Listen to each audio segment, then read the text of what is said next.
BBC xabar keşliki programmasının xabar qilishicha, Saudiya Arabiston qatorliq O'rta Sharq ellari Xitoyning Uyg'urlarni bostirish harakatiga hamdamda bo'lgan. BBC agentligining ziyoratini qabul qilgan Uyg'ur ana Sodinsa, eri Osmonning Saudiya Arabistonda haj qilayotgan mezgilda puxrochi kiyingan Saudi soqchilari tomonidan tutqun qilinganligini, surishti qilish orqali uning tutib turilib 15 kundan keyin Xitoyga qaytarilganligini bilganligini hasrat ilkida bayon qilgan. U mundaq degan: Bizning bolalarimiz dadasiz qoldi. Biz yolg'iz qoldik.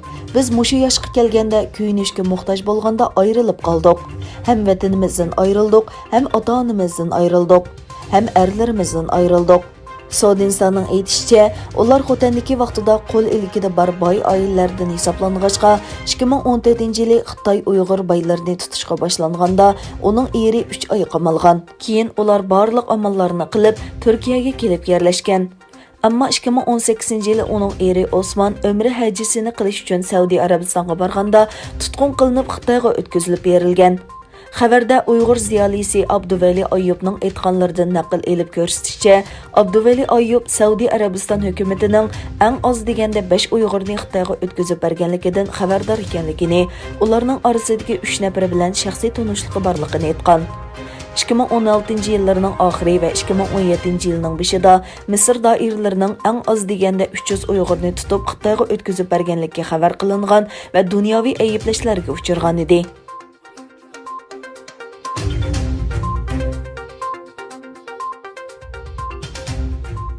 Amerikalik basketbol cho'lpini Rudy Gobert Instagramda Xitoyning Uyg'urlarga qaratgan irqiy qirg'inchiligiga inkos qaytardi. Xitoyning Uyg'urlarga qarata insoniyatga qarshi jinoyat sodir qilganligini tanqid qilgan Amerikaning NBA cho'lpini Rudy Gobert o'zining Instagram hisobida fransiyalik muzikant Ömer Seyning yozmasini ham baharladi. Uyg'urlar haqidagi inkosini Sharqi Turkistonning ko'k bayrog'i bilan o'rtoqlashdi.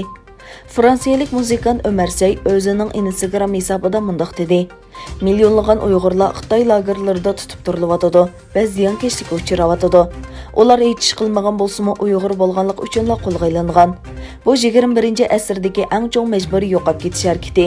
Bular haqiqatan nazarga ilinishi kerak. Xitoy bilan quyuq munosabati bor NBA yaqinda Urumchidagi mashq bazasining taqalganligini e'lon qildi. Uchurlarga qaraganda 10-oyning 1-kuni Fransiya futbol cho'lpini Ribery, Barselona futbol cho'lpini Dembele, Napoli futbol cho'lpini Koulibaly va tantarbiya dunyosidagi nurg'unlagan donglik cho'lponlar Twitterda Uyg'urlarni qo'llaydiganligini bildirgan.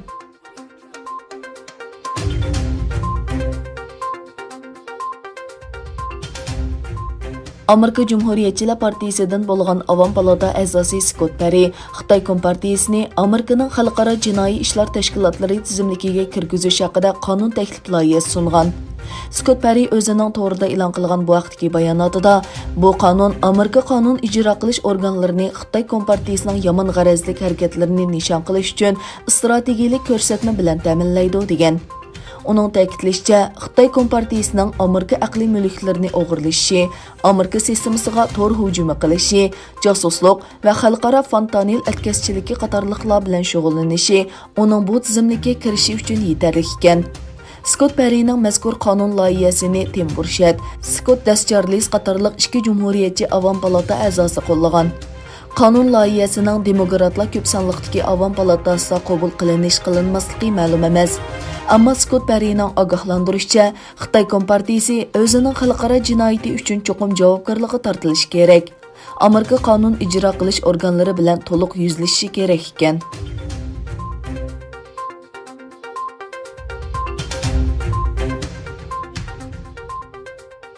Amerikada 2016-yildagi prezident saylamidan keyin Rossiyaning saylamga ta'sir ko'rsatishiga uringanligi oshkorlangandan keyin bu masala uzun muddatli tekshirishning nishoni bo'lib keldi. Bu qatam Amerikalik bir yuqori darajalik amaldor ogohlantirib, chet el kuchlari, bo'libmi Rossiya, Xitoy va Eron har xil oshkora va yoshirin vositalarni ishlatib Amerikalik saylovchilarning xohishiga ta'sir ko'rsatdi dedi.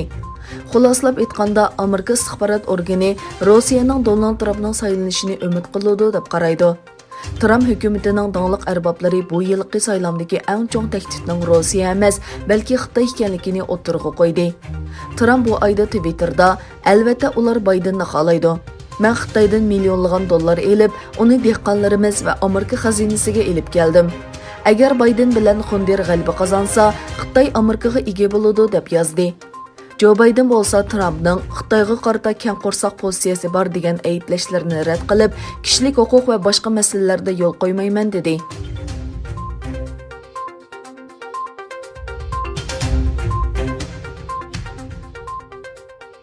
4 oktyabr yakshanba kuni Qirg'izistonda o'tkazilgan parlament saylamining natijasiga norozilik bildirgan namoyishchilar Prezident saroyi va parlamentni egalladi.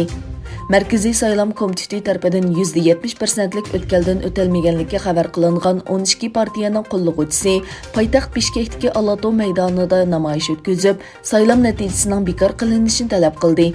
Saqchilar namoyishchilarning 5 mingdan oshadiganligini bildirdi hamda yosh oqquzish bombasi va ovoz bombasi ishlatib namoyishchilarni tarqoqlashtirishga urindi.